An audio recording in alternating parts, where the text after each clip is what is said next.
Power doesn't belong to the strongest or the smartest. It belongs to those who understand how people really think. Every empire, every corporation, every friendship, even your own relationships, runs on hidden psychological laws. And the first rule is brutal.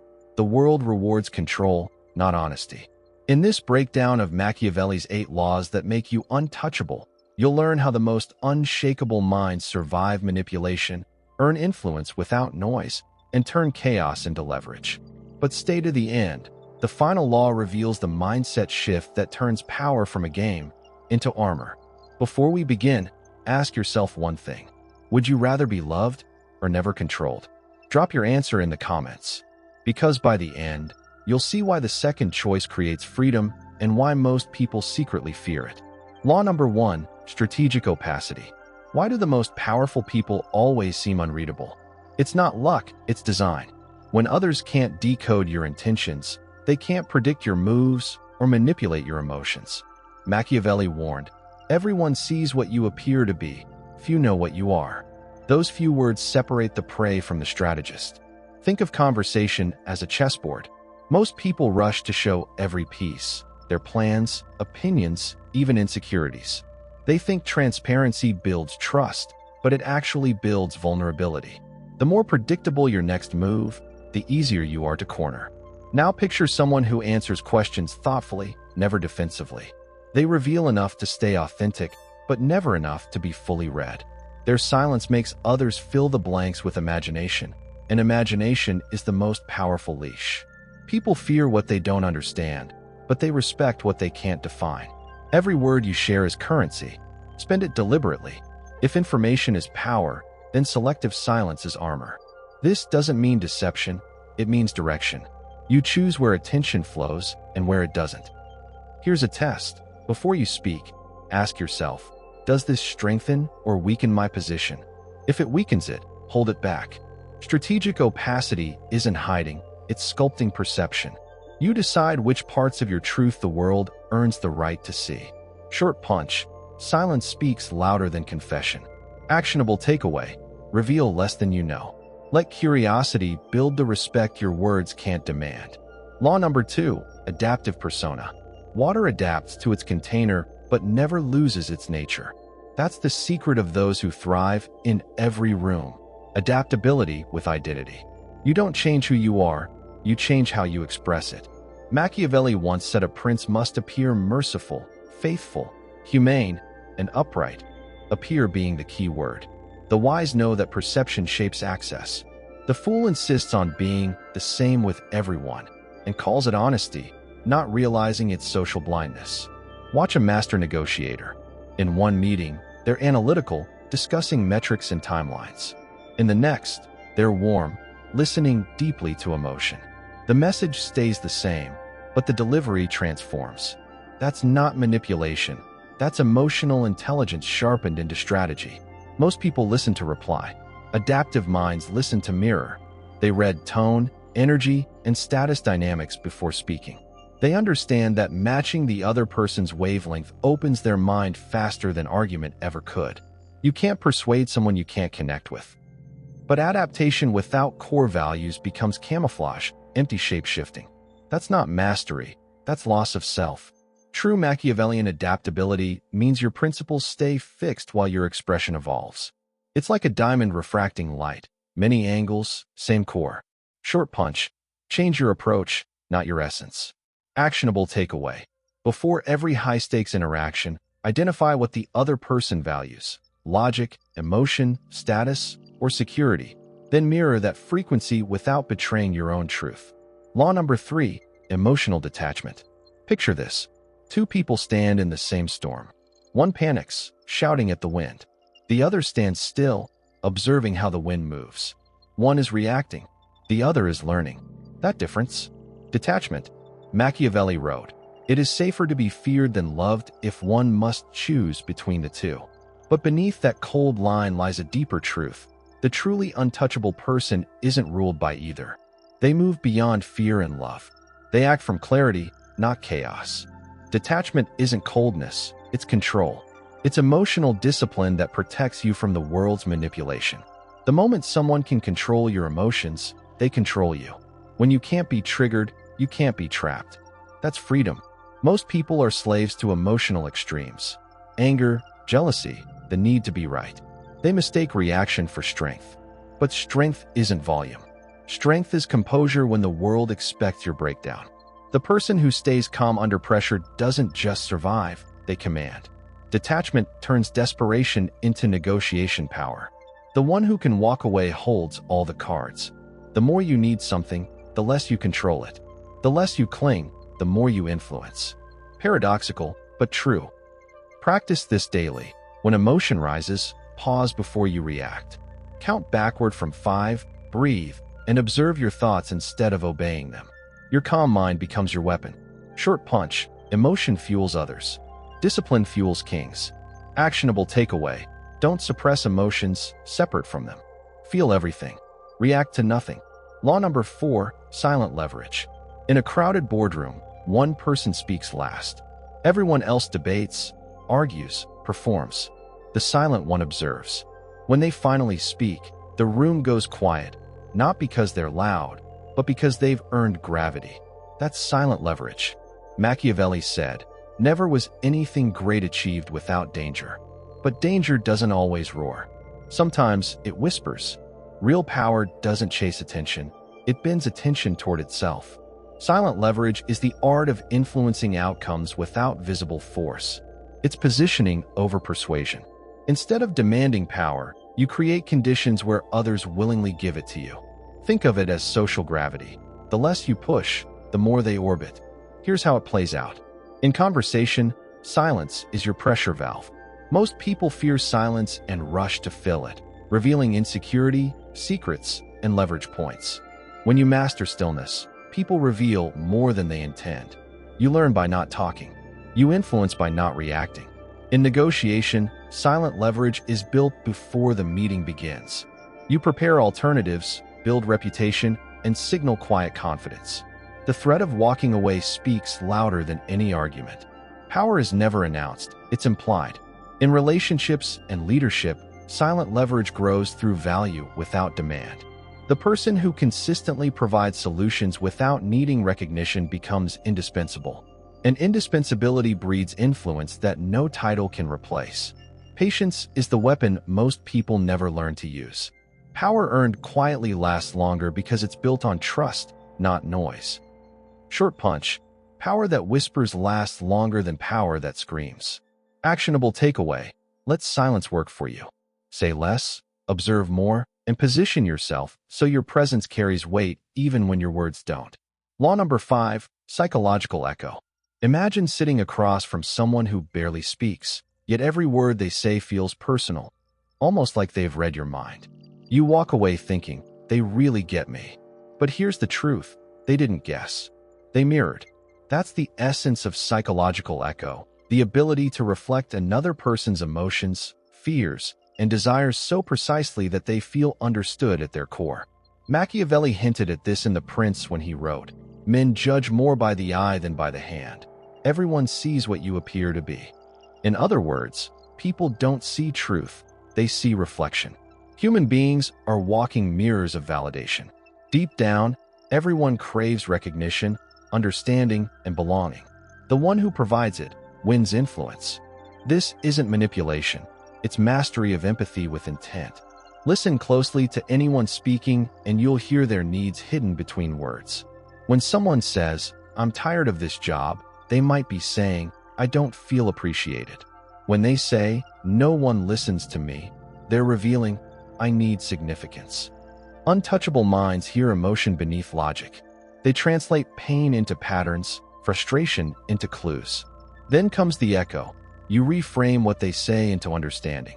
It sounds like you're not being recognized for what you're worth. Instantly, trust forms. People lower their guard for those who make them feel seen. Here's where it gets deeper. Once you understand what drives someone, fear, status, control, love, you can shape your communication around it.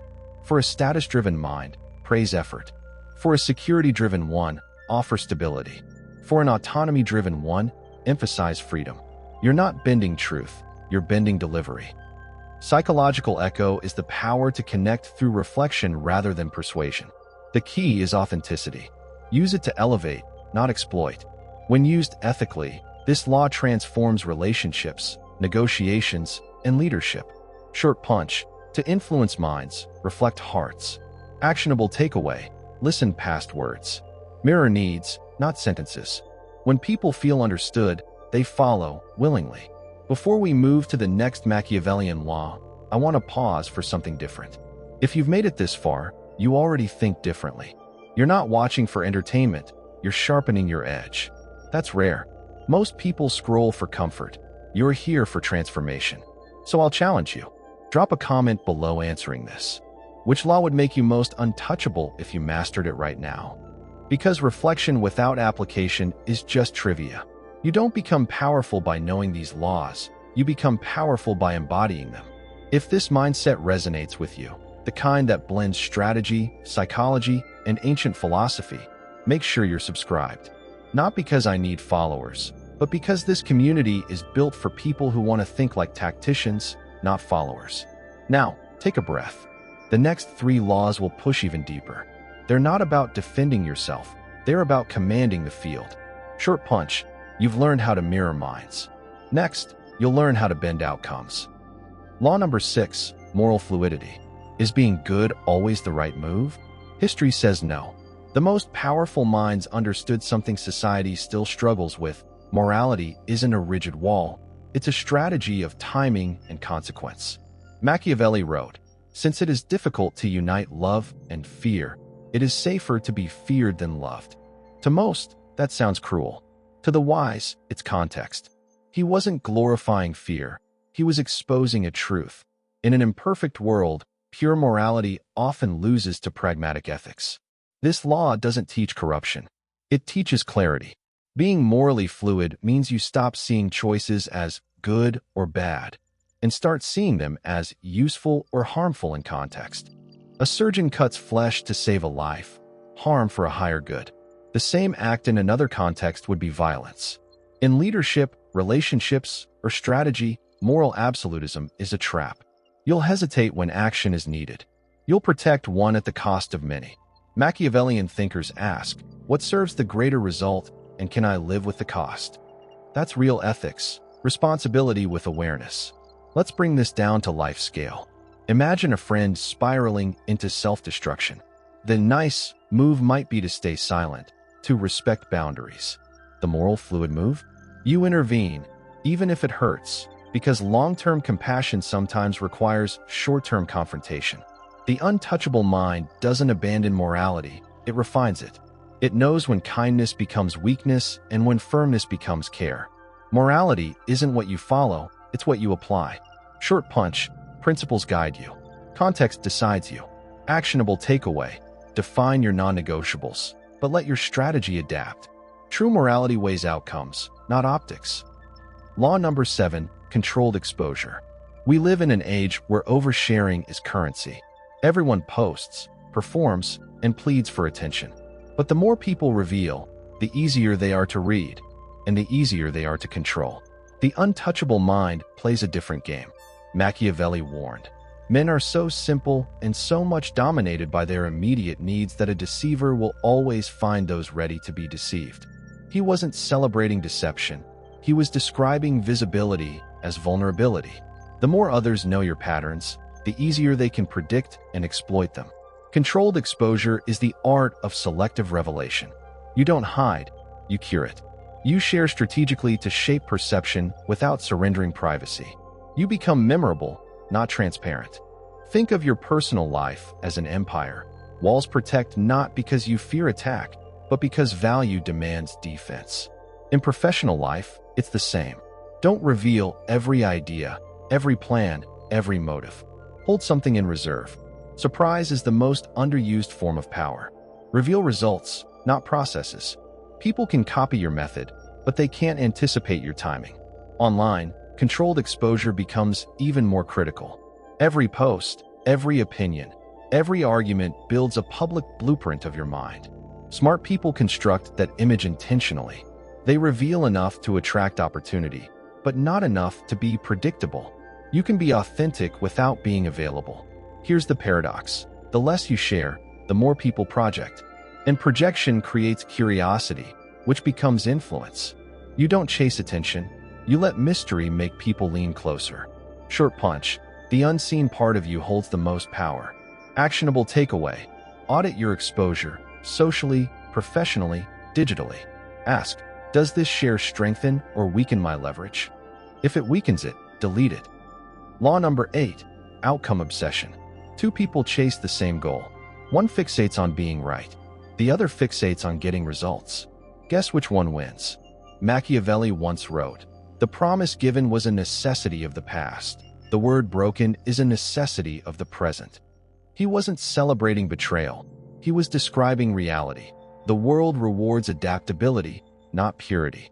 Power doesn't ask whether you followed the rules. It asks whether you achieve the result. Outcome obsession isn't greed, it's clarity. It's the refusal to get lost in emotion, ego, or image. Most people spend their lives defending their opinions instead of refining their strategies. They want to appear intelligent instead of being effective. They'd rather win arguments than win wars. The untouchable mind has no interest in being right. It's interested in what works. You'll see this in business, politics, even love. The person who focuses on results always outpaces the one obsessed with appearances.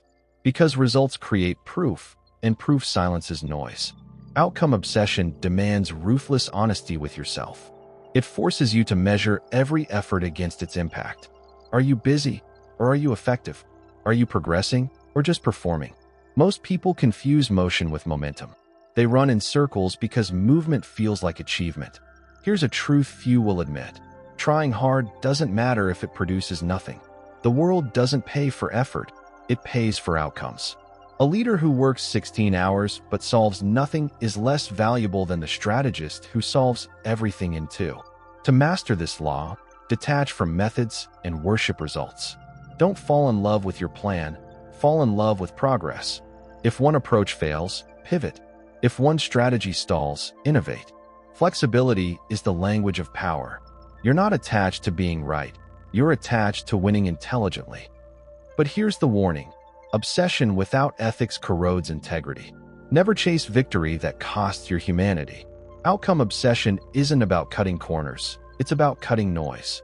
It's the discipline to ignore everything that doesn't move the needle. The most dangerous distraction is the need to look successful before becoming successful. True power is silent achievement. You don't announce your climb. You let the summit speak for you. Short punch. Don't prove. Produce. Actionable takeaway. Audit your focus weekly.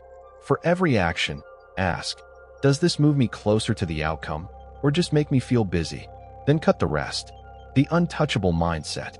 You've now unlocked 8 laws of Machiavellian power. But remember, knowledge itself isn't power. Application is. Power only exists in motion, not in memory. The world will always test you. People will misjudge you, underestimate you, provoke you. That's inevitable. But the untouchable person? They don't react, they redirect. They use silence instead of outrage, observation instead of judgment, patience instead of panic. You've learned how to control perception through strategic opacity, how to adapt your presence with adaptive persona, how to rule emotion through detachment, how to influence quietly through silent leverage, how to connect deeply through psychological echo, how to navigate complexity through moral fluidity, how to protect your narrative through controlled exposure, and how to command outcomes through outcome obsession. These aren't tricks. They're mental frameworks that protect your clarity and your autonomy in a chaotic world. Because once you understand people, you stop fearing them. Once you understand power, you stop chasing it. You become the calm center in the storm, the person who cannot be provoked, predicted, or possessed. That's what Machiavelli meant when he described a ruler who controls perception yet remains unseen. A person who plays the game, but never becomes the game. Short punch. Power isn't noise, it's precision. Actionable takeaway. Choose one law today. Apply it consciously for 7 days. Watch how the world shifts around you when you stop reacting and start directing. The ultimate power isn't domination. It's self-mastery. The world doesn't need more manipulators. It needs people strong enough to see manipulation and stay unmoved. Use these laws to protect, not to exploit. Influence is responsibility in disguise. If this breakdown sharpened your perspective, subscribe. Because this channel isn't about motivation, it's about mental weaponry. The next episode will dissect how ancient psychology meets modern strategy, how Nietzsche, Sun Tzu, and Jung intersect at one simple truth: those who know themselves can never be controlled. Until then, remember this: being untouchable isn't about being above others. It's about being beyond reaction. Short punch: don't rise above people. Rise beyond their control.